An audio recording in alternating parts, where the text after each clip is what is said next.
The question is, Anu, a shoe manufacturer, decided to maximize her profit by producing and distributing on a large scale, lowering the average cost of production. Identify the marketing management philosophy adopted above.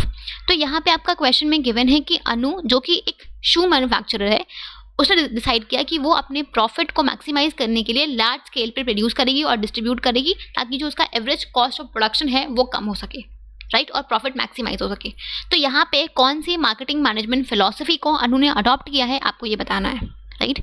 तो यहाँ पे जिस marketing management philosophy को अनु ने adopt किया है वो है आपका प्रोडक्शन कॉन्सेप्ट, ठीक है, वो है आपका प्रोडक्शन कॉन्सेप्ट। अगर हम बात करें प्रोडक्शन कॉन्सेप्ट की, तो ये हमारे मार्केटिंग मैनेजमेंट फिलॉसफी का सबसे पहला कॉन्सेप्ट था, जहाँ पे बेसिकली इस कॉन्सेप्ट के अकॉर्डिंग अगर किसी भी फर्म को अपना प्रॉफिट को मैक्सिमाइज करना है तो उसके लिए उन्हें लार्ज स्केल में प्रोड्यूस करना होगा। बिकॉज जब आप बल्क में प्रोडक्शन करते हो तो अल्टीमेटली जो आपका कॉस्ट ऑफ प्रोडक्शन है वो कम हो जाता है और आपकी जो प्रॉफिटेबिलिटी है वो इंक्रीज हो जाती है, राइट। तो जब आप पर यूनिट कॉस्ट को रिड्यूस करोगे तो आपका जो प्रॉफिटेबिलिटी है वो मैक्सिमाइज हो जाएगा, राइट।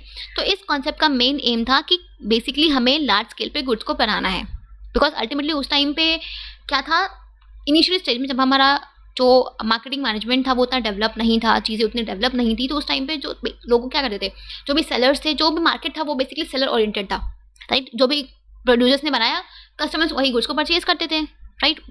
वहाँ पे उस टाइम पे चॉइसेस नहीं थी कस्टमर्स के पास। अब तो हमारे पास बहुत सारी चॉइसेस है, बट उस टाइम पे चॉइसेस नहीं थी, इसलिए सेलर्स जो भी बनाते थे वो अल्टीमेटली उनको बेचने में उनको ज़्यादा दिक्कत नहीं होती थी, बिकॉज कस्टमर्स ईजिली, बिकॉज उस समय डिमांड ज़्यादा था और सप्लाई कम था, राइट। तो उस समय selling was not a issue. But so इस कॉन्सेप्ट के अकॉर्डिंग क्या था कि आप लार्ज स्केल पे प्रोड्यूस करो, बिकॉज बेचने में तो कोई दिक्कत है ही नहीं। तो जब आप लार्ज स्केल पे गुड्स प्रोड्यूस करोगे तो आपका जो कॉस्ट है वो कम हो जाएगा, आपकी जो प्रॉफिटेबिलिटी है वो इंक्रीज हो जाएगी। बस कस्टमर बेसिकली उन्हीं गुड्स को फेवर करते हैं जो कि वाइडली अवेलेबल हो अफोर्डेबल प्राइस पे, राइट। तो जब आप कम प्राइस पे कब होगा, जब आप प्रोडक्शन लार्ज स्केल पे करोगे, राइट। तो बेसिकली उस समय का मेन फोकस था on improving the production and distribution efficiency. Means आप गुड्स बल्क में बनाओ और लोगों को अफोर्डेबल प्राइस पे उसको बेचो। That was the main concept of main focus of the production concept, right. तो बेसिकली इस कॉन्सेप्ट को यहाँ पे अनु भी इसी कॉन्सेप्ट को फॉलो कर रही है, ठीक है। तो इस कॉन्सेप्ट को आपको आइडेंटिफाई करके इसको एक्सप्लेन करना है। क्लियर?